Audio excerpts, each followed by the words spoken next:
আমন্ত্রণ জানাচ্ছি আমাদের নিয়মিত আয়োজন বিজনেস আওয়ারে। ব্যবসা বাণিজ্য আর অর্থনীতির খবর নিয়ে রবি থেকে বৃহস্পতিবার ঠিক দুপুর 1টায় প্রচারিত হচ্ছে এই অনুষ্ঠান। আয়োজনে থাকছে দেশ বিদেশের ব্যবসা বাণিজ্যের সবশেষ খবর ও খবরের বিশ্লেষণ। এছাড়াও আছে শেয়ার বাজার ও মুদ্রা বাজারের আপডেট। আজ পুরো সময় আপনাদের সাথে আছি আমি মুরসালিন হক জুনায়েদ। আগামী এপ্রিল মে মাস নাগাদ নতুন ডিজাইনের নোট বাজারে আসবে বলে জানিয়েছে বাংলাদেশ ব্যাংক, যেখানে থাকবে না শেখ মুজিবের ছবি। তবে এবারের ঈদেও নতুন নোটে তার ছবি ও সাবেক গভর্নর আব্দুর রউফ তালুকদারের স্বাক্ষর বহাল থাকছে। ১৯ মার্চ থেকে ২৫ মার্চ পর্যন্ত বাণিজ্যিক ব্যাংকের বিভিন্ন শাখার মাধ্যমে বিনিময় করা হবে এসব নতুন নোট। ছাপানোর কাজ প্রক্রিয়াধীন থাকায় পুরনো আদলেই ২১১ কোটি টাকার নতুন নোট বাজারে ছাড়া হচ্ছে বলে জানিয়েছে বাংলাদেশ ব্যাংক। ওয়ালিদ সাকিবের প্রতিবেদনে বিস্তারিত। পাল্টে যাচ্ছে টাকার চেহারা। আসছে এপ্রিলে যে নতুন নোট বাজারে সরবরাহ করা হবে তাতে জুলাই অভ্যুত্থানের মুহূর্ত ফুটে উঠবে মুদ্রার পিঠ জুড়ে, যেখানে আর থাকছে না শেখ মুজিবের ছবি ও সাবেক গভর্নর আব্দুর রউফ তালুকদারের স্বাক্ষর। মোট ২১১ কোটি টাকার নতুন নোট বিনিময় করা হবে এবারের ঈদে। এসব নোট ছাপানোর কাজ প্রক্রিয়াধীন থাকায় অপচয় রোধে ডিজাইনে পরিবর্তন করা সম্ভব হচ্ছে না বলে জানিয়েছে বাংলাদেশ ব্যাংক। এই বিপুল পরিমাণ নোট, তার কাগজ অপচয় করার মতো অবস্থায় বাংলাদেশ ব্যাংক এই মুহূর্তে নেই। এই যে নোটগুলো, এগুলো ভূতপূর্ব গভর্নর মহোদয় তার স্বাক্ষরে যাচ্ছে, বর্তমান গভর্নরের নয়। এপ্রিল মেতে যেগুলো আসবে, এখন যেমন ছবি আছে সেখানে ছবি থাকবে না, কোনো ব্যক্তির ছবি। ডিজাইন ফাইনাল হয়েছে, কিন্তু এই মুহূর্তে ডিসক্লোজ করা যাচ্ছে না। ঈদ আসলেই বাড়ে নতুন টাকার চাহিদা। বিষয়টি মাথায় রেখে নতুন নোটের যোগান বাড়াতে বিশেষ উদ্যোগ নেয় বাংলাদেশ ব্যাংক। সেই ধারাবাহিকতায় এবারও পবিত্র ঈদ উল ফিতর উপলক্ষে নতুন নোট ছাড়তে যাচ্ছে বাংলাদেশ ব্যাংক। ঈদকে সামনে রেখে আমরা একটা পরিকল্পনা করি যে দুই ঈদের সামনে যেহেতু একটা ফেস্টিভ মোডে থাকে জনগণ এবং তাদের একটা আগ্রহ থাকে নতুন নোটের প্রতি, ফ্যাসিনেশন, এই জন্য বেশি পরিমাণে নোট ছাড়া হয় দুই ঈদকে সামনে রেখে। এই মুহূর্তে ছাড়া হচ্ছে তুলনামূলকভাবে কম ডিনোমিনেশনে মুদ্রা মানের নোট। ঈদ উপলক্ষে ৫, ২০ এবং ৫০ টাকার নতুন নোট বিনিময় করা হবে বাণিজ্যিক ব্যাংকের ৮০টি শাখার মাধ্যমে। ওয়ালিদ সাকিব, নিউজ 24, ঢাকা। বছরে ২ কোটি টাকার অধিক মুনাফা করে এমন কোম্পানিগুলো শ্রম আইন অনুযায়ী লভ্যাংশের 0.৫% সরকারকে দিতে হবে, অন্যথায় তারা সরকারি দরপত্রে অংশ নিতে পারবে না। একথা জানিয়েছেন শ্রম ও কর্মসংস্থান এবং নৌ পরিবহন উপদেষ্টা অবসরপ্রাপ্ত ব্রিগেডিয়ার জেনারেল সাখাওয়াত হোসেন। বুধবার সচিবালয়ে বাংলাদেশ সাবমেরিন কেবলস কর্তৃক বাংলাদেশ শ্রমিক কল্যাণ ফাউন্ডেশন তহবিলে চেক হস্তান্তর অনুষ্ঠান শেষে তিনি সাংবাদিকদের এসব কথা বলেন।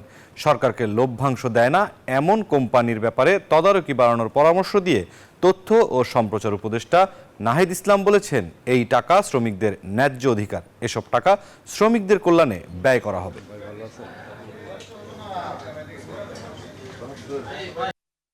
এই জায়গাতে আমি ইনস্ট্রাকশন দিয়েছি যে আমরা ক্যাবিনেটকে লিখছি যে এনারা যদি ল্যান্ড লিস্টেড না হন, বিশেষ করে বড় কোম্পানি, শিপ বিল্ডার্স, তারা যদি না হন তাহলে অন্তত পক্ষে সরকারি কোনো টেন্ডারে তারা পার্টিসিপেট করতে পারবেন না। নানা ধরনের যে নাগরিক সুবিধাগুলো, সেই সুবিধাগুলো থেকে তারা বঞ্চিত।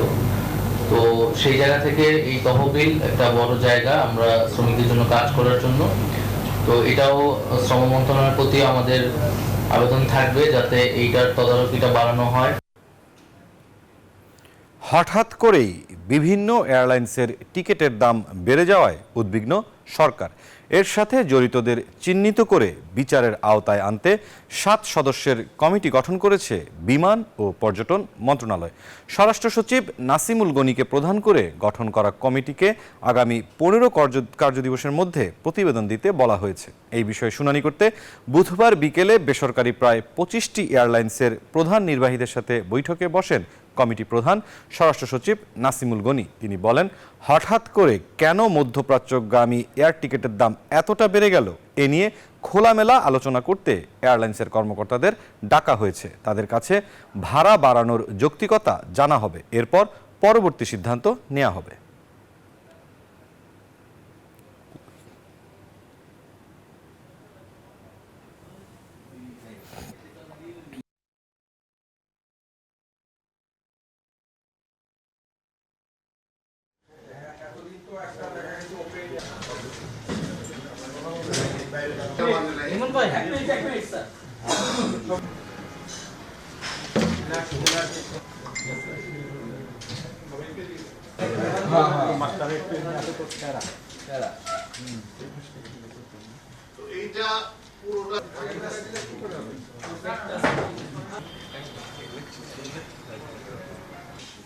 এই জন্য আমরা আজকে আমাদের যারা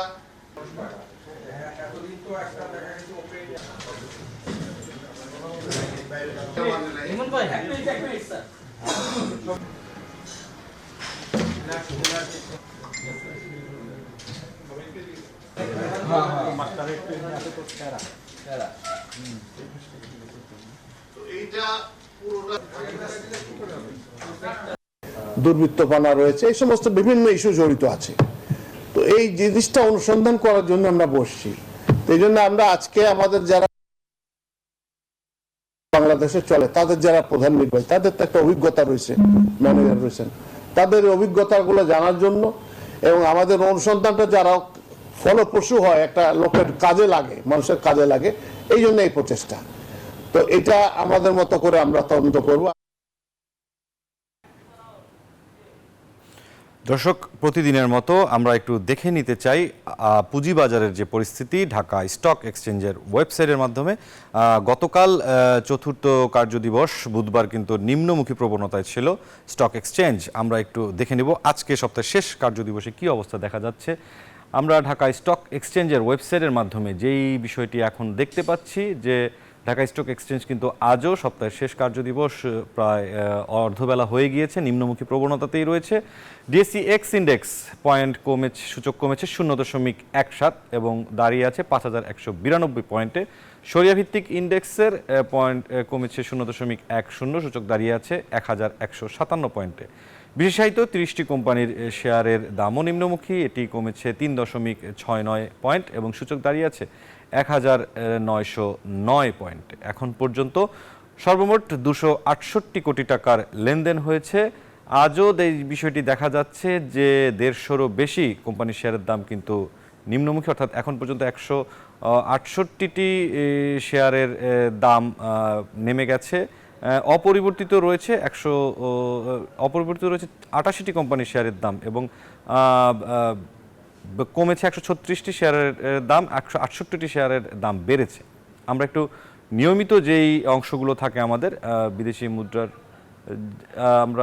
আমরা একটু দেখে নিলাম ঢাকা স্টক এক্সচেঞ্জের মাধ্যমে আমরা দেখে নিলাম ওয়েবসাইটের মাধ্যমে আজকের শেয়ার বাজারের যে পরিস্থিতি। চলে যাব একটি বিরতিতে, ফিরছি অন্যান্য সংবাদ নিয়ে, সাথে থাকবেন। দর্শক, আবারও স্বাগত বিজনেস আওয়ারে। আমরা একটু প্রতিদিনের মতোই যেই সংবাদের ধারাক্রমগুলো থাকে সেগুলোর ধারাবাহিকতায় আমরা অন্যান্য সংবাদগুলো দেখে নিব। দর্শক, আমরা এবারে একটু বিদেশি মুদ্রার যে বিনিময় মূল্য সেই বিষয়গুলো একটু দেখে নিতে চাই, কি অবস্থায় রয়েছে বিদেশি মুদ্রার বিনিময় মূল্য। আমরা একটু এখন পর্যন্ত যে বিষয়টি দেখা যাচ্ছে সোনালী ব্যাংক লিমিটেডের পিএলসি সৌজন্যে যে বিদেশি মুদ্রার মূল্য, সেটি মার্কিন ডলার 121 টাকায় কিনে বিক্রি করা যাচ্ছে 122 টাকায়। ইউরো 124 টাকা ক্রয় মূল্য, বিক্রয় মূল্য 129 টাকা। পাউন্ডের 150 টাকা ক্রয় মূল্য, বিক্রয় মূল্য 155 টাকা। চীনা ইউয়ান 15 টাকা 50 পয়সায় কেনা যাচ্ছে, বিক্রি হচ্ছে 17 টাকা 30 পয়সায়। সৌদি রিয়াল 32 টাকায় কেনা যাচ্ছে, বিক্রি হচ্ছে 33 টাকা 10 পয়সায়। ভারতীয় রুপি 1 টাকা 35 পয়সায় কেনা যাচ্ছে, বিক্রি হচ্ছে 1 টাকা 45 পয়সায়। সোনালী ব্যাংক লিমিটেডের সৌজন্যে আমরা এই মুদ্রার বিনিময় মূল্য দেখে নিলাম। আমরা একটু দেখে নিব স্বর্ণের যে দরদাম, পাশাপাশি থাকবে রূপার দরদামের বিষয়গুলো। স্বর্ণের দরদামের বিষয়টি তাকালে যে বিষয়টি দেখা যাচ্ছে যে এখন পর্যন্ত সবচেয়ে ভালো স্বর্ণ 22 ক্যারেটের প্রতি ভরি 1,51,282 টাকা। 21 ক্যারেটের স্বর্ণ প্রতি ভরি 1,44,400 টাকা। 18 ক্যারেটের স্বর্ণ প্রতি ভরি 1,23,767 টাকা। সনাতন স্বর্ণের প্রতি ভরি 1,01,931 টাকা। এক ভরি সমান 11.664 গ্রাম। বাংলাদেশ জুয়েলার্স সমিতির সূত্রে এই তথ্য জানানো হলো। আর যাব একটু রূপার দরদাম জেনে নেওয়ার জন্য। রূপার দরদামের দিকে তাকালে যেটি দেখা যাচ্ছে যে সবচেয়ে ভালো রূপা 22 ক্যারেট 2,578 টাকা। 21 ক্যারেটের রূপা প্রতি ভরি 2,449 টাকা। 18 ক্যারেটের রূপা প্রতি ভরি 2,111 টাকা এবং সনাতন রূপা প্রতি ভরি 1,586 টাকা। দর্শক আছে এখন পর্যন্ত বিদেশি মুদ্রা এবং যে অন্যান্য স্বর্ণরূপার দামের যে সবশেষ আপডেট সেটি জানালাম। আমরা যাব অন্যান্য যে সংবাদ বিশ্লেষণে রয়েছে, সেখানে আমাদের এইবার সংবাদ বিশ্লেষণের পালা। আমাদের আজকের বিষয় ঠিক করা হয়েছে পাল্টে যাচ্ছে টাকার চেহারা। অতিথি হিসাবে আমাদের সাথে যুক্ত হচ্ছেন ব্যাংকিং খাত বিশ্লেষক মাজেদুল হক। আমরা মাজেদুল হককে স্বাগত জানাতে চাই আজকের বিজনেস আওয়ারে।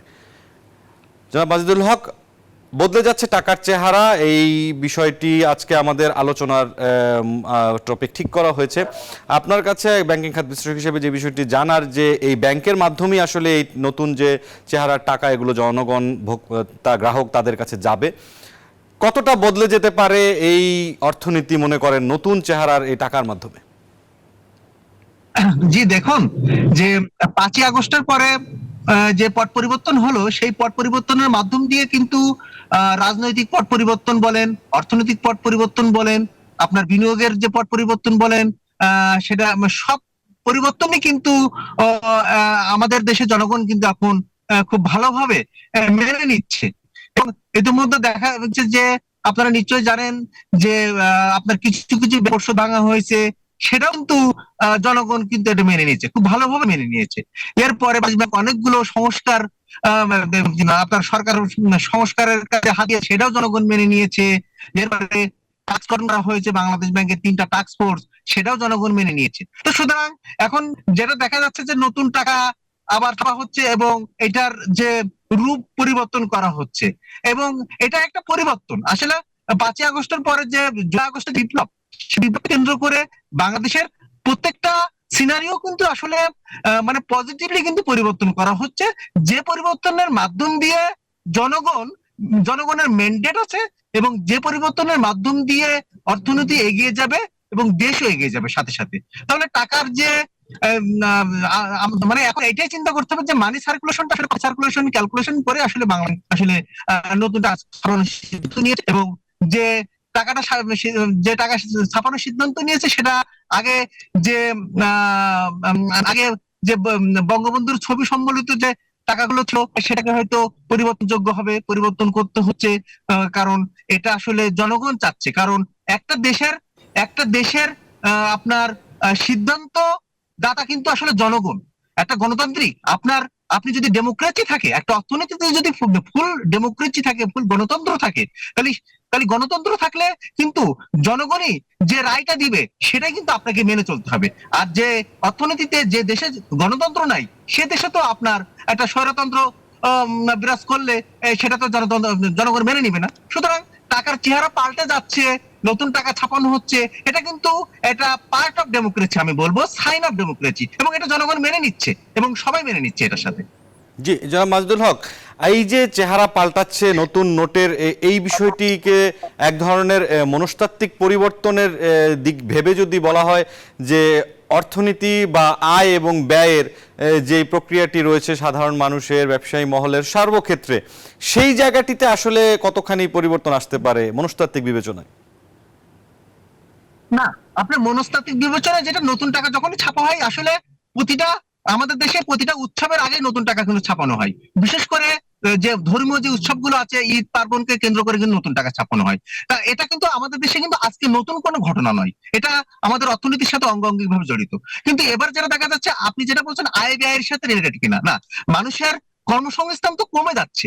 কারণ আপনার ব্যক্তিগত যে ঋণ প্রবাহ, সেই ব্যক্তিগত ঋণ প্রবাহ আপনার বর্তমান অর্থ বছরের প্রথম 5 মাসে 1.41% ঋণ প্রবাহ, ব্যক্তিগত ঋণ প্রবাহ রেকর্ড করা হয়েছে। সুতরাং কর্মসংস্থানও কমে যাচ্ছে এবং জিডিপি গ্রোথ কমে যাচ্ছে। তাহলে জনগণের আয় কমে যাচ্ছে, জিডিপি গ্রোথ কমে যাচ্ছে, আয় কিন্তু এইভাবে বাড়ছে না। আবার অতি উচ্চ মূল্যস্ফীতির কারণে অর্থনীতিতে মানুষের ক্রয় ক্ষমতা কমে যাচ্ছে। তো সুতরাং যে হিসেবে মূল্যস্ফীতি বাড়তেছে, যে হারে মূল্যস্ফীতি বাড়তেছে সেই হারে কিন্তু আপনার মজুরি হার বাড়তেছে না। সুতরাং আয় এবং ব্যয়, আয় কিন্তু মানুষের বাড়তেছে না, কারণ বিগত সরকার আমলে জিডিপি যেভাবে দেখানো হয়েছে সেটা ছিল অবকাঠামোমূলক জিডিপি।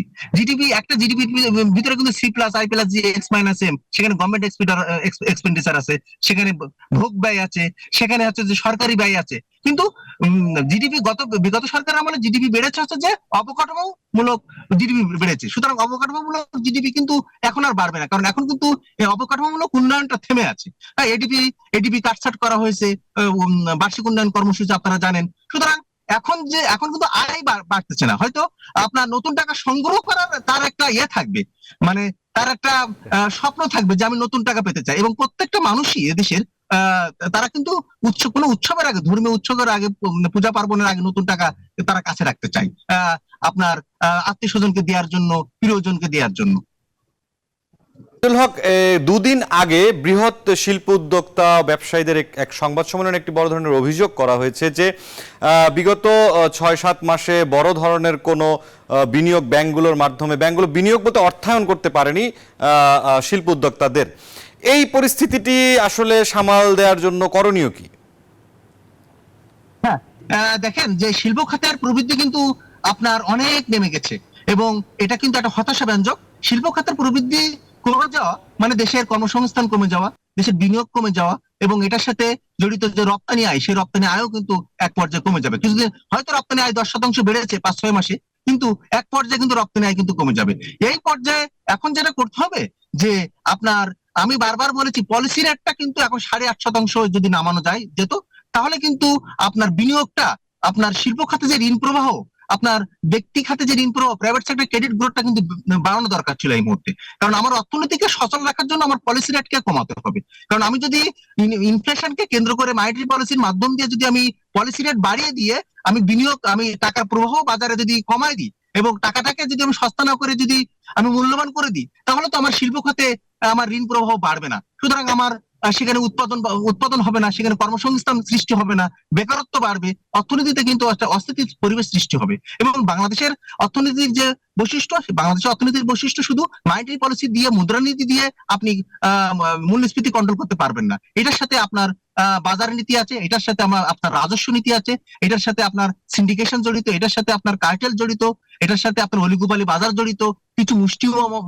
মানুষ বাজার দখল করে আছে। সুতরাং অনেক, এটার সাথে আপনার সরবরাহ, সাপ্লাই চেন, সরবরাহ যে ব্যবস্থা, সেই সরবরাহ ব্যবস্থা মানে আমাদের দেশে এখন উন্নত হয় নাই। সুতরাং আপনার এক জায়গা থেকে, এক ডিস্ট্রিক্ট থেকে আরেক ডিস্ট্রিক্টে কাঁচামাল বা কৃষি পণ্য পরিবহন করার জন্য 5 বার হাত বদল হয়, এখানে চাঁদাবাজি আছে। সুতরাং আমি মুদ্রানীতির মাধ্যম দিয়ে যদি আমি মূল্যস্ফীতি কন্ট্রোল করতে, যে একটা অর্থনীতি যদি হুমকির ভিতরে পড়ে যায়, যদি আমার বেকারত্ব বেড়ে যায়, কর্মসংস্থান সৃষ্টি না হয়, উৎপাদন ব্যাহত হয়, তাহলে তো ওই অর্থনীতি সামনের দিকে এগিয়ে যেতে পারবে না, এবং অর্থনীতি মানে সামনের দিকে সামাল দেওয়া অনেক কঠিন হবে। এই মুহূর্তে আমি বলবো যে শিল্প খাতের যে বিনিয়োগটা, এটা পলিসি রেট কমানোর মাধ্যম দিয়েই এই বিনিয়োগটা আসলে, এই ঋণ প্রবাহটা বাড়ানোর ব্যবস্থা এই কেন্দ্রীয় ব্যাংকেরই করতে হবে, সরকারকেই এটা দায়িত্ব নিতে হবে, যদি অস্থিরতা থেকে আমরা রেহাই পেতে চাই। জি জনাব মাজেদুল হক, ব্যাংকগুলোও কি একটু সাবধানী পদক্ষেপের নিচ্ছে, এরকম কোনো বিষয় আছে? দেখুন, একটা কথা আমি বলতে চাইছিলাম যে বাংলাদেশের অর্থনীতিতে আমরা শ্বেতপত্র অনুযায়ী যদি বলি, এবং বিভিন্ন রিপোর্টের তথ্য অনুযায়ী যদি বলি, তাহলে বাংলাদেশের সবচেয়ে দুর্ঘটনা হয়েছে যে আর্থিক সেক্টরে। তাহলে তত্ত্বাবধায়ক সরকার যখন আসলো, ইন্টারিম গভর্নমেন্ট দায়িত্ব নেওয়ার পরপরই যেটা উচিত ছিল, যেটা হয়েছে যে সরকারি ব্যাংক, রাষ্ট্রায়ত্ত ব্যাংকগুলোর ব্যবস্থাপনা, আপনার ম্যানেজমেন্টকে ভেঙে দেওয়া হয়েছে, এবং কিছু বেসরকারি খাতের ব্যাংকগুলোকে পর্ষদ ভেঙে দেওয়া হয়েছে। আমার কাছে একটা কথা, যে ব্যাংক খাতের এত দুর্নীতি হয়েছে, এত অনিয়ম হয়েছে, এত সুশাসনের ঘাটতি সৃষ্টি করা হয়েছে, এটার কি শুধু 10টা-11টা ব্যাংকে বাংলাদেশে? না, সব ব্যাংকে বাংলাদেশে একই সিনারিও ঘটেছে। তত্ত্বাবধায়ক কেয়ারটেকার গভর্নমেন্ট আসার পরে যেটা করা উচিত ছিল, সেটা হচ্ছে যে প্রত্যেক পর্ষদ পুনর্গঠন করা উচিত ছিল, প্রত্যেকটা ব্যাংকেই, রাষ্ট্রায়ত্ত ব্যাংক শুরু করে প্রত্যেকটা ব্যাংক। কেন 11টা ব্যাংকে এটা করা হলো, এটা আমার মাথায় আসলো না। বাংলাদেশে আপনার হাতে গোনা 4-5টা প্রাইভেট সেক্টরের ব্যাংক ভালো আছে, বাকি ব্যাংকগুলো সবগুলোই অনিয়ম এবং আপনার মানে দুঃশাসনেই ভরা, পরিবারতন্ত্রেই ভরা। সুতরাং সেখানে মারাত্মক অনিয়ম হয়েছে, এবং সরকারের উচিত ছিল যে ব্যাংকগুলোর অনিয়ম ঠেকানোর জন্য, সুশাসন নিশ্চিত করার জন্য আপনার পুরো বোর্ডটাকে ঢেলে সাজানো।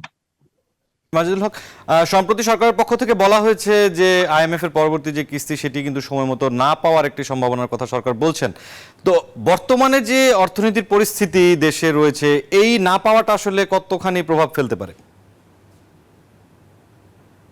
হ্যাঁ, বাংলাদেশের যে অর্থনৈতিক পরিস্থিতির অনুযায়ী যে আমরা যে আইএমএফ এর লোনটা আমাদের ঋণ দরকার ছিল, সেই ঋণের ৪র্থ কিস্তি এবং ৫ম কিস্তি অর্থ মন্ত্রণালয় থেকে তো নেগোসিয়েশন করা হয়েছে যে ওই ২টা কিস্তি একসাথে পাওয়া যাবে। কিন্তু আমরা যে এখন আমরা এখন রিস্কের ভিতরে নাই, কারণ আমার রিজার্ভটা কিন্তু আসলে মানে ২০ বিলিয়নের উপরেই আছে এবং স্টেবল পর্যায়ে আছে। রিজার্ভটা কিন্তু আসলে আপনার দ্রুত যে ক্ষয় হচ্ছে সেটা না।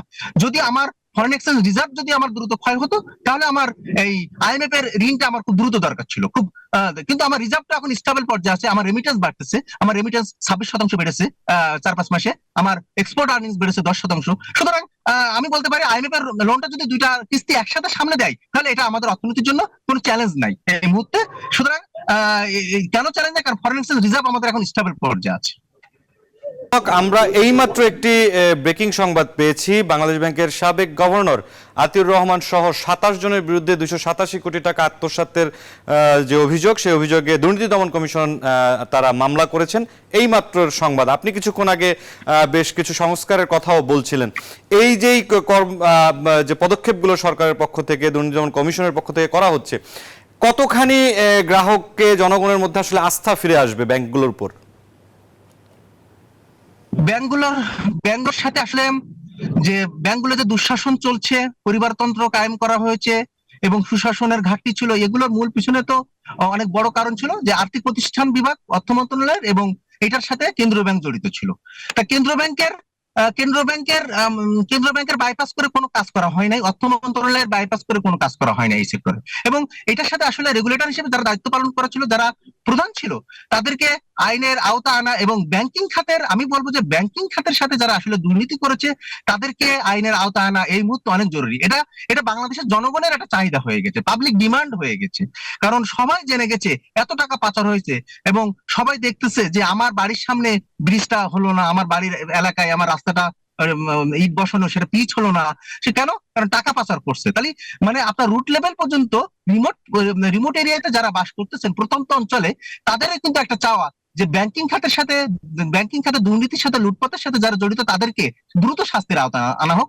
এবং দুর্নীতি দমন কমিশন যেটা করছে, যে পদক্ষেপ গ্রহণ করেছে, এটাকে আমি সাধুবাদ জানাই। এবং এরকম দুর্নীতি দমন কমিশন যদি পলিটিক্যাল গভর্নমেন্টের সময়ও যদি এরকম তারা তাদের এক্সারসাইজ, তাদের পাওয়ার এক্সারসাইজ করে, তাহলে এটা আমাদের দেশের জন্যই ভালো এবং রাষ্ট্রের জন্য ভালো এবং অর্থনীতির জন্য ভালো। আমি বলবো যে দুর্নীতি দমন কমিশন বর্তমানে যে সচল আছে, এই সচল যেন পলিটিক্যাল গভর্নমেন্টের সময় থাকে, তাহলে আমরা আসলে সবসময় সবাই সচেতন থাকবো দুর্নীতি করার ক্ষেত্রে।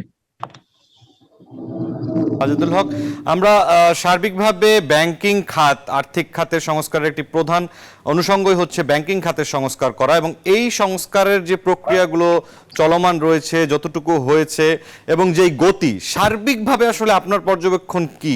কতদিন পর্যন্ত সময় লাগতে পারে? ব্যাংকিং খাতের সংস্কার নিয়ে এবার মনিটারি পলিসিতে আসলে 3টা টাস্ক ফোর্স গঠন করার কথা বলা হয়েছে। একটা হচ্ছে কেন্দ্রীয় ব্যাংককে সংস্কার করা হবে, একটা হচ্ছে যে ব্যাংকিং খাতকে, কমার্শিয়াল ব্যাংকের সংস্কার করা হবে, আরেকটা হচ্ছে যে টাকা পাচার যেটা হয়েছে সেটাকে আনা হবে এবং ব্যাংকিং খাতে সুশাসন কায়েমের জন্য আমার টাস্ক ফোর্স গঠন করা হয়েছে। তা 3টা বিষয় আসলে এবার টাস্ক ফোর্স গঠন করা হয়েছে এই ব্যাংকিং খাতকে সংস্কার করার জন্য। এবং আমি বলবো যে এবার আমি জনগণকে একটা কথাই বলবো যে ব্যাংকিং খাতে সংস্কার করার জন্য তাদেরকে সময় দিন, এবং এটা যদি সংস্কার করা না হয়, তাহলে আপনার অর্থনীতি কিন্তু মুখ থুবড়ে পড়বে এবং অর্থনীতি স্থবির, এবং অলরেডি বাংলাদেশের অর্থনীতি কিন্তু স্থবিরতার ভিতরে আছে। কারণ যে অর্থনীতিতে আপনার উচ্চ মূল্যস্ফীতি থাকে, যে অর্থনীতিতে উচ্চ বেকারত্ব থাকে, যে অর্থনীতিতে আপনার প্রবৃদ্ধি কমে যায়, সেই অর্থনীতিটাকে আসলে স্থবিরতা বলা হয়। বাংলাদেশের অর্থনীতি তো বর্তমানে আসলে স্থবিরতার ভিতরেই চলে এসেছে। এই স্থবিরতা থেকে কাটিয়ে ওঠার জন্য ব্যাংকিং খাতের চাকাকে সচল রাখতে হবে, এবং এটার জন্য যে সংস্কার কমিশন করা হয়েছে, টাস্ক ফোর্স করা হয়েছে, এটাকে আসলে দ্রুত এই কার্যগুলো সম্বোধন করতে হবে। এবং এটা কিন্তু এটা জনগণের একটা দাবি, এবং আমি বলবো, জনগণকেও বলবো যে প্রসপেক্ট পলিটিক্যাল গভর্নমেন্ট আসার আগেই তত্ত্বাবধায়ক সরকারকে আসলে সহযোগিতা করা এই সমস্ত কার্য সম্বোধন করার জন্য। জি মাজিদুল হক, এই প্রসঙ্গে যদি আরেকটি জিনিস জানতে চাই, যে পাচার হওয়া যে অর্থ একটি বড় বিষয় হয়ে গিয়েছে, যেগুলো আসলে ব্যাংকিং চ্যানেলের মাধ্যমে গিয়েছে, এই পাচার হওয়া অর্থ ফিরিয়ে আনার জন্য আসলে আর কি করণীয় আছে বা কিভাবে সহজীকরণ করা যায়?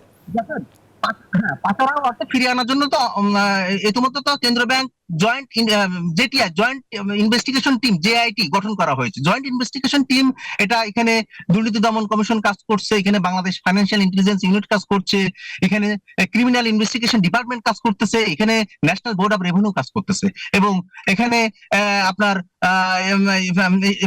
এবং এই যে বিষয়গুলোতে জেটিআই যে কাজ করছে, যে টিমটা গঠন করা হয়েছে মানে পাচারকৃত অর্থ ফেরত আনার জন্য, এটা কিন্তু আসলে সময়ের বিষয়। আমি সব সময় বলে এসেছি, একটা অর্থনীতি থেকে যখন আরেকটা অর্থনীতিতে টাকা চলে যায়, আরেকটা দেশে যখন টাকা চলে যায়, এটা কিন্তু একটা লিগাল ইস্যু, লিগাল ব্যারিয়ার থাকে অনেকগুলো। কারণ কান্ট্রি টু কান্ট্রি মানে প্রত্যেকটা দেশ ভিত্তিক কিন্তু আইন থাকে। সেই আইনটা যতক্ষণ পর্যন্ত সমাধান না করা হয়, যতক্ষণ না পর্যন্ত আইনটা যদি তাদের পক্ষে মানে আইনটা যদি রাষ্ট্রের পক্ষে না থাকে, তাহলে তো ওই টাকা ফেরত আনা সম্ভব না। এবং পৃথিবীর প্রত্যেকটা দেশই আপনার 20 বছর 25 বছর সময় লেগেছে, ফিলিপাইনের সময় লেগেছে, মালয়েশিয়ার সময় লেগেছে, আপনার ব্রাজিলের সময় লেগেছে 15 থেকে 20 বছর আপনার পাচারকৃত টাকা ফেরত আনার জন্য। তারা 10% 20% টাকা আনতে পেরেছে 20 বছরে। সুতরাং আপনার পাচারকৃত টাকা ফেরত আনা এটা সময় সাপেক্ষ ব্যাপার, এবং এটা লিগাল ইস্যু আছে, লিগাল ব্যারিয়ার আছে অনেকগুলো। এটা সময় সাপেক্ষ ব্যাপার। তবে কাজ শুরু হয়েছে, এবং এটা যদি prospect political government, next political government যদি এটা কমিটমেন্ট থাকে, তাহলে এটা সম্ভব। আর নেক্সট পলিটিক্যাল গভর্নমেন্টের যদি এটা কমিটমেন্ট না থাকে, তাহলে এই পাচারকৃত টাকা উদ্ধার করা সম্ভব নয়। জি জনাব মাজেদুল হক, আপনার ব্যস্ততম সময়ের কিছুটা আমাদের জন্য বরাদ্দ করার জন্য অসংখ্য ধন্যবাদ আজকের বিজনেস আওয়ারে যুক্ত হওয়ার জন্য। দর্শক, আমরা আলোচনা করছিলাম বদলে যাচ্ছে টাকার চেহারা নিয়ে। ব্যাংকিং খাত বিশ্লেষক মাজেদুল হক যুক্ত ছিলেন আমাদের আজকের আলোচনায়। দর্শক, বিজনেস আওয়ারের সময় হলো আরও একটি বিরতির। ফিরছি অন্যান্য সংবাদ নিয়ে, সাথেই থাকুন। আবারও স্বাগত জানাচ্ছি বিজনেস আওয়ারে। এবারে বন্দর বাণিজ্যের খবর।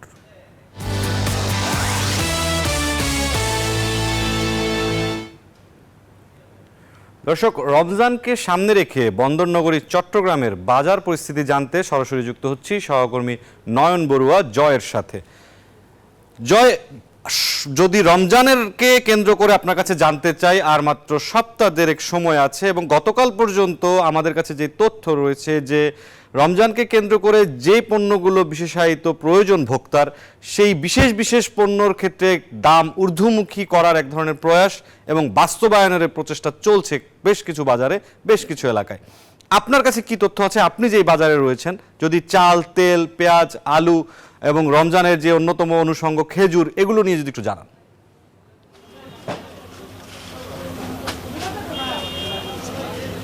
ধন্যবাদ মুসালিন আপনাকে। আপনি যথার্থই বলছেন যে রমজানের বাকি আর এক সপ্তাহ আছে, কিন্তু দেখা যাচ্ছে রমজানের যে প্রয়োজনীয় যে পণ্যগুলো আছে, এইসব পণ্যের সরবরাহ অনেক বেড়েছে, আমদানি যেমন বেড়েছে, তেমনিভাবে খুচরা বাজারও আমরা দেখছি এইসব পণ্যের সরবরাহ অনেক বেড়েছে। তবে দেখা যাচ্ছে সংকট না থাকলেও যেহেতু চাহিদা বেড়ে গেছে, তার কারণে দামটাও কিন্তু হু করে বাড়ছে। প্রশাসনের যে তৎপরতা তারা শুরু করেছেন, খাতুনগঞ্জের বাজার ঘুরে তারা রিয়াজউদ্দিন বাজার সহ বিভিন্ন বাজারে তারা তাদের যে তদারকি, ভোক্তা অধিকার সংরক্ষণ অধিদপ্তর, একই সাথে জেলা প্রশাসনের ম্যাজিস্ট্রেটদের যে অভিযান, তারাও অভিযান শুরু করেছে। তবে অভিযানের চেয়েও তারা কিন্তু তদারকিটা সবচেয়ে বেশি করছে। কিছুদিনের মধ্যে তারা কঠোর অবস্থানে যাবে, এমন ঘোষণাও কিন্তু তাদের মুখ থেকে আমরা শুনেছি। তবে দেখতে পাচ্ছেন ছোলা থেকে নিয়ে কিন্তু মশলা জাতীয় যে পণ্য, এইসব পণ্যের দামটা এই রমজান মাসে অন্তত কম থাকার কথা রয়েছে, যেহেতু আমদানি হয়েছে সবচেয়ে বেশি। তবে আমদানি যেমন হয়েছে তেমনিভাবে দামটা কমার কথা রয়েছে। তবে এখনও পর্যন্ত যেভাবে কমার কথা রয়েছে সেভাবে কমেনি, কিন্তু তাদের যে মূল্য তালিকা আমরা দেখছি, খুচরা বাজারে যে মূল্য তালিকা টাঙানোর কথা রয়েছে, সেই মূল্য তালিকা কিন্তু তারা টাঙিয়ে রেখেছেন। যেহেতু জেলা প্রশাসন একই সাথে ভোক্তা অধিকার তারা নির্দেশনামা জারি করেছেন মূল্য তালিকা দেওয়ার জন্য। তবে পাইকারি বাজারে আমরা দেখছি তারা যেমনটা সাংবাদিকরা গেলেও কিন্তু তারা বলে দামটা একটু কম। যখন খুচরা বিক্রেতা যারা আছে তারা যখন কিনতে যায়, তখন কিন্তু দাম থাকে আরেক রকম। এমন অভিযোগ কিন্তু এখানে খুচরা বিক্রেতা যারা আছে তাদের মুখ থেকে আমরা শুনেছি। আবার পাইকারি বাজার যারা পাইকার, তারা বলছেন এখান থেকে সস্তা নিয়েও কিন্তু আসলে খুচরা বিক্রেতারাও কিন্তু বেশি দামে বিক্রি করছে, এমন কত কিন্তু তারা বলছেন। তো সব মিলে বলা যায় কিন্তু আসলে যে ছোলা, ডাল এগুলোর চেয়েও কিন্তু সবচেয়ে বেশি দাম আমরা দেখছি চালের। চালের দামটা এখনো পর্যন্ত নিয়ন্ত্রণে আনা সম্ভব হচ্ছে না, যেখানে এই বস্তায় কিন্তু দেশের বিভিন্ন জায়গা থেকে চাল সরবরাহ হচ্ছে। উত্তরবঙ্গের উপর অনেকটা চট্টগ্রামে আর বাজার নির্ভর থাকে চালের বাজার। একই সাথে আমদানিকৃত চালও বাজারে আসতে শুরু করেছে। মুহসানি দেখতে পাচ্ছেন চালের কোনো কমতি আমরা দেখছি না, তবে চাল যেখানে একেবারে কম থাকার কথা রয়েছে, আমন ধান যে কিছুদিন আগে নতুন ধান উঠেছে সবার ঘরে ঘরে আমন ধান, সেই আমন ধানের চালও কিন্তু বাজারে এসেছে, কিন্তু দেখা যাচ্ছে চালের দামটা কিন্তু এখনো পর্যন্ত কমেনি। তার কারণে যারা বাজার করতে এসছেন, নিম্ন আয়ের মানুষ যারা আছেন তারাই কিন্তু খুব হতাশের কথা বলছেন। মধ্য আয়ের মানুষ যারা আছে তারাও হতাশের কথা বলছেন। তারা বলছেন অন্তত রমজান মাসে চাল, ডাল, তেল থেকে নিয়ে নিত্যপণ্য যেগুলো আছে এইসব পণ্যের দামটা যদি একটু কম হতো তাহলে সবার জন্য সহজ হতো। আমরা দেখছি খেজুরের দামও কিন্তু কিছুদিন আগে অনেক কম ছিল, এখন খেজুরের চাহিদা যেমন বেড়েছে দামও কিন্তু অনেকটা বাড়তে শুরু করেছে। এই ছিল আমার এখানকার সর্বশেষ। ফিরে যাচ্ছি স্টুডিওতে মোসালিনের কাছে। জি জয়, আপনাকে অসংখ্য ধন্যবাদ আমাদেরকে বাজার পরিস্থিতি জানানোর জন্য। দর্শক, চট্টগ্রাম থেকে পবিত্র রমজানকে কেন্দ্র করে যে বাজার পরিস্থিতি সেই যে বিষয়টি জানালেন আমাদের সহকর্মী নয়ন বড়ুয়া জয়। দর্শক, এবারে জনপদের শিল্প ও বাণিজ্যের খবর।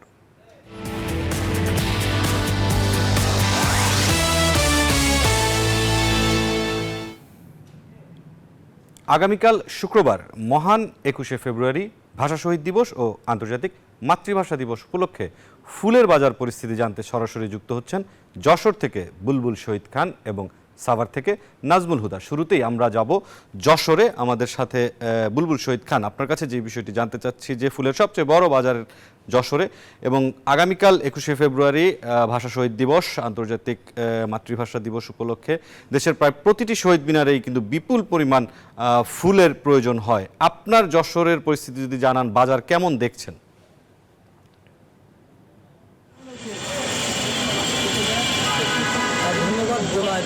আপনাকে প্রথমে বলে রাখছি যে ফুলের রাজধানী খ্যাত যশোরকে বলা হয়, আর যশোরের যে গদখালি রয়েছে গদখালি থেকে কিন্তু সারা দেশে ফুল সরবরাহ করা হয়। এবার 21শে ফেব্রুয়ারিতে কিন্তু শেষ যে আজকের দিন ছিল বাজার, সেই বাজারে কিন্তু আসলে আজকে শেষ বেচা কেনা হয়েছে। যদি আজকের ওই বাজারে যে দামটা ছিল গাঁদা ফুল, সেই গাঁদা ফুল 800 থেকে 1300 টাকা করে কিন্তু বিক্রি হয়েছে। এবং এই গদখালি থেকে কিন্তু স্থানীয় বাজারগুলোতেও কিন্তু এই ফুলগুলো এসেছে। এই স্থানীয় বাজার থেকে কিন্তু আসলে রাতে যে শহীদ বেদিতে যে ফুল নিবেদন করবে, ফুলের যে রিং, গাঁদা ফুলের যে চাহিদা সেটা কিন্তু আসলে এই বাজারগুলোতে রয়েছে। আমি এখন যেখানে রয়েছি সেটা হচ্ছে কিন্তু ফুলের যে স্থানীয় বাজার, সেই বাজারের যে ফুলের বেচা কিনা, সেই বেচা কেনার অবস্থাতে এখানে একটু ব্যবসায়ীরা বলছে তাদের কিন্তু আসলে বেচা কিনা একটু কম, অর্থাৎ এই যে এবছর কিন্তু একটু চাহিদা কম রয়েছে এবং ফুলের অর্ডারও তাদের কম রয়েছে। তবে গদখালি বাজার সেখানে কিন্তু আসলে বেচা কিনা ভালো হয়েছে। চাষিরা আবার বলছে যে তাদেরও কিন্তু বেচা কিনা ভালো হয়েছে, তারা সেখানে কিন্তু ভালো দাম পেয়েছে। 800 থেকে 1300 টাকা করে বিক্রি হয়েছে তাদের যে গাঁদা ফুল। কিন্তু যশোর শহরের যে ফুলের দোকানগুলো রয়েছে সেখানে কিন্তু আসলে দামটা আবার কিন্তু কিছুটা কম রয়েছে, তাদের কাছে খুব বেশি ভালো বেচা কিনা হয়নি বলে তারা দাবি করছেন। তো যশোর থেকে এই ছিল আমার কাছে সর্বশেষ তথ্য। আমাদের আরেক সহকর্মী সাভারের নাজমুল হুদা, তার কাছে চলে যাবো সেখানকার খবর জানতে।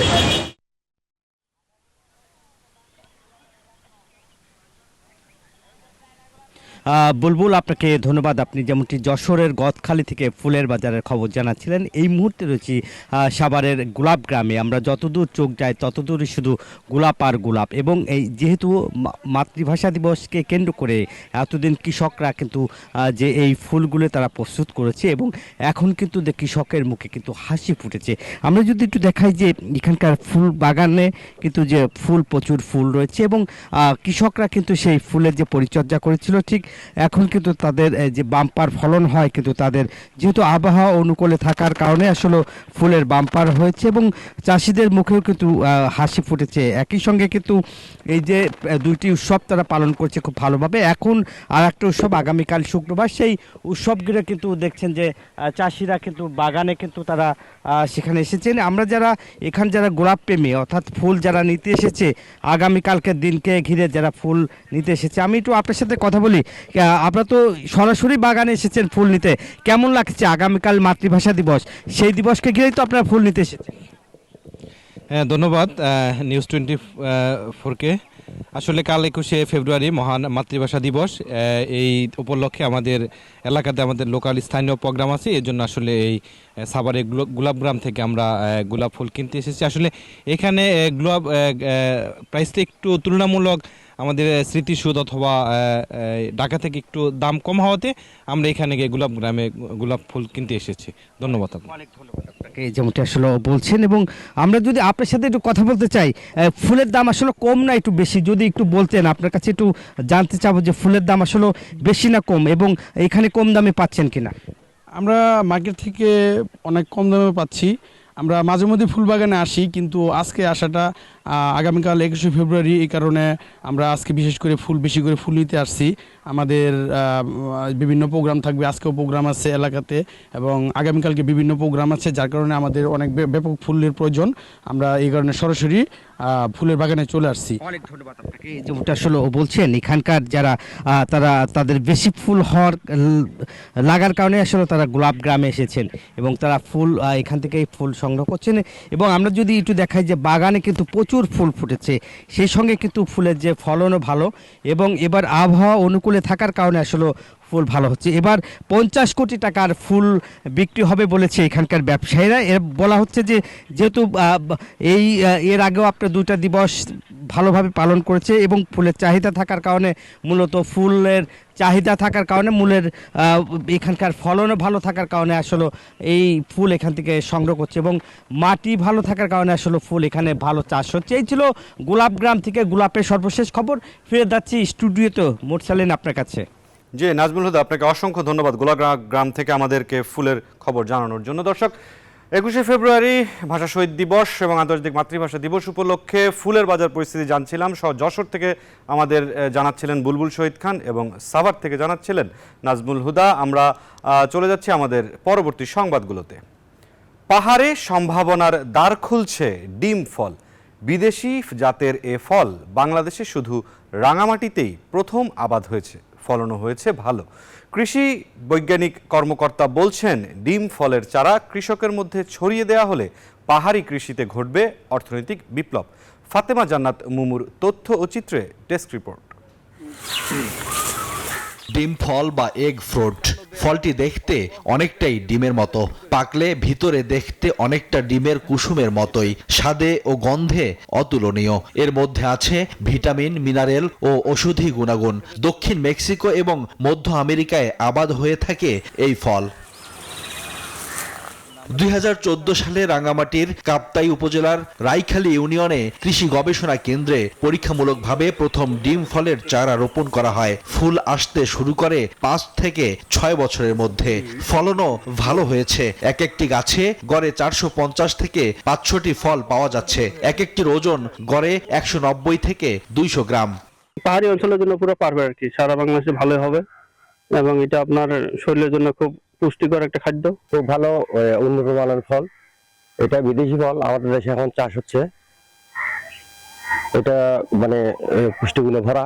চাষিরা এই চাষ করে তাইলে মোটামুটি লাভবান হতে পারবে, কারণ যেহেতু এটা অপ্রচলিত ফল। ডিম ফলের চারা কৃষকের মধ্যে ছড়িয়ে দেয়া হলে পাহাড়ি কৃষিতে অর্থনৈতিক বিপ্লব ঘটবে বলে মনে করেন এই কৃষি বৈজ্ঞানিক কর্মকর্তা। আমরা এই রুটিস্টক এবং সায়নের মাধ্যমে এটা গ্রাফটের চারা উৎপাদন করতে সক্ষম হয়েছি। আমরা দেখেছি যে শতভাগ সফলভাবে আপনার এই চারা উৎপাদন করা যায়, এবং এই গ্রাফটের চারা যদি আমরা কৃষকের কাছে পৌঁছিয়ে দিই, 2 থেকে 3 বছরের মধ্যে খুব সুন্দর ফলন আসবে। পাহাড়ের উপযুক্ত মাটি ও আবহাওয়াকে কাজে লাগিয়ে শুধু ডিম ফল নয়, নানা জাতের বিদেশি ফল আবাদ করা সম্ভব বলে মনে করেন কৃষি গবেষকরা। Desk report, news 24।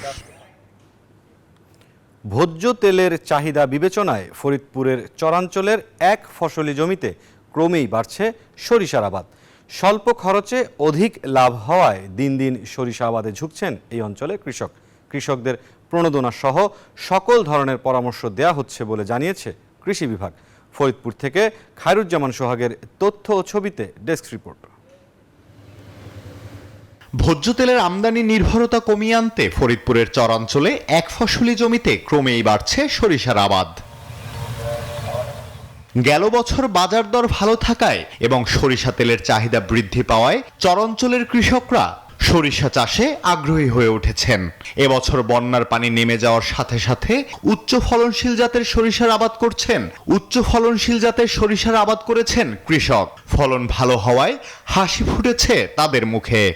গত বছর 2 বিঘা বই শস্য করছিলাম, ফলন ভালো হওয়ার কারণে এবার 3 বিঘা বই শস্য করছি, এবারও ফলন ভালো হয়েছে। বাদামের পাশাপাশি আমরা এখন শস্যের ক্ষেত করি, শস্যের আবাদ করি, তা এখন মোটামুটি মনে করলে যে আমাদের শস্যের ফলন ভালো আছে। 14 থেকে 15,000 টাকা খরচ হয়েছে, তাতে ফলন আল্লাহ ভালো দিচ্ছে।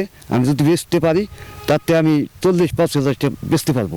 তবে এবছর উৎপাদন খরচ বেশি হওয়ায় ন্যায্য দাম নিয়ে শঙ্কায় কৃষক। সেচ দিতে হবে, সার দিতে হবে, ওষুধ দিতে হবে, এগুলো দিয়ে কৃষকের পোষায় না। সরকার আমাদের এই সারের দামটা একটু কমাইতে, তবে সামনের বছর আমরা আরো বেশি শস্য আবাদ করতে পারতাম। সরিষা আবাদ বৃদ্ধির লক্ষ্যে কৃষকদের প্রণোদনা সহ সকল ধরনের পরামর্শ দেয়া হচ্ছে বলে জানিয়েছে কৃষি বিভাগ। কৃষকদেরকে বিভিন্ন পর্যায়ে গ্রুপ মিটিং করা হচ্ছে, তাদেরকে পরামর্শ দেওয়া হচ্ছে সরিষার উৎপাদন কিভাবে বৃদ্ধি করা যায়, বিশেষ করে জাতের পরিবর্তন করে। ফরিদপুর জেলায় এবছর 13,600 হেক্টর জমিতে সরিষার আবাদ করা হয়েছে, যা থেকে প্রায় 2.25 লাখ মেট্রিক টন সরিষা উৎপাদন হবে বলে আশা কৃষি বিভাগের। Desk report, news 24। এবারে বিশ্ব বাণিজ্যের খবর।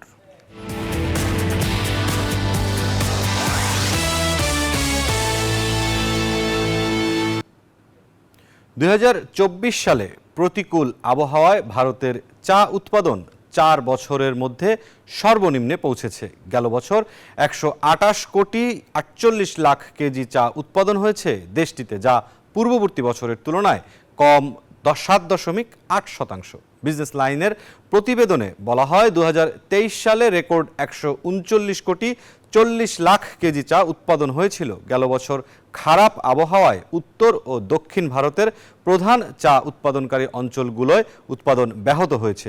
টি বোর্ড অফ ইন্ডিয়ার তথ্য অনুসারে ভারতের সবচেয়ে বড় চা উৎপাদনকারী রাজ্য আসামে গেল বছর উৎপাদন 5.6% কমে 64 কোটি 98 লাখ কেজিতে নেমেছে। প্রধান চা উৎপাদনকারী অঞ্চলে তীব্র খরার প্রভাব পড়ায় দক্ষিণ ভারতে এপ্রিল-জুনের মধ্যে চা উৎপাদনের সবচেয়ে বড় পতন হয়েছে।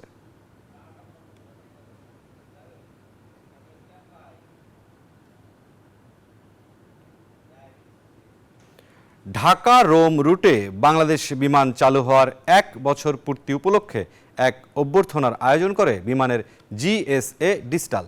বিমানকে সবাই সহযোগিতা করতে হবে, আগামী দিনে ভালো সেবা পাওয়া যাবে। প্রধান অতিথির বক্তব্যে এই মন্তব্য করেন ইতালিতে নিযুক্ত বাংলাদেশের রাষ্ট্রদূত রাকিবুল হক। ঢাকা রোম রুটে বাংলাদেশ বিমান ক্রমাগত লোকসানের কারণে বিগত সরকার ফ্লাইট চলাচল বন্ধ করে দেওয়া হয়েছিল। পরবর্তীতে প্রবাসীদের দাবির প্রেক্ষিতে গেল বছরের মার্চে আবারও এই রুটে বিমান চলাচল শুরু হয়। অভিযোগ থাকলেও বর্তমানে বিমান লাভজনক অবস্থানে রয়েছে বলে জানান কর্মকর্তারা। বাংলাদেশ বিমানের জিএসএ ডিজিটালের ভাইস প্রেসিডেন্ট ফ্রান্সিসকো ভেনিজিওনার সভাপতিত্বে উপস্থিত ছিলেন বিমানের কর্নেল শাহরিয়ার, ডক্টর শফিকুর রহমান সহ বিমানের ঊর্ধ্বতন কর্মকর্তারা।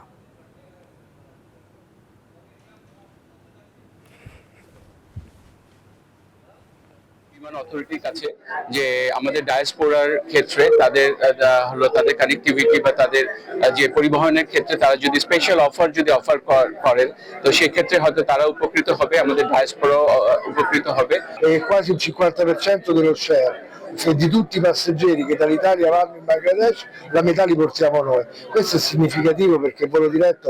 আমাদের ইচ্ছা আছে এখানে আমাদের ফ্লাইট ফ্রিকোয়েন্সি আরো বাড়াবো, not only from the Rome, maybe from the Milan, আমাদের ফিউচার প্ল্যান আছে। এই ছিল বিজনেস আওয়ারের আজকের আয়োজনে সাথে থাকার জন্য ধন্যবাদ সবাইকে।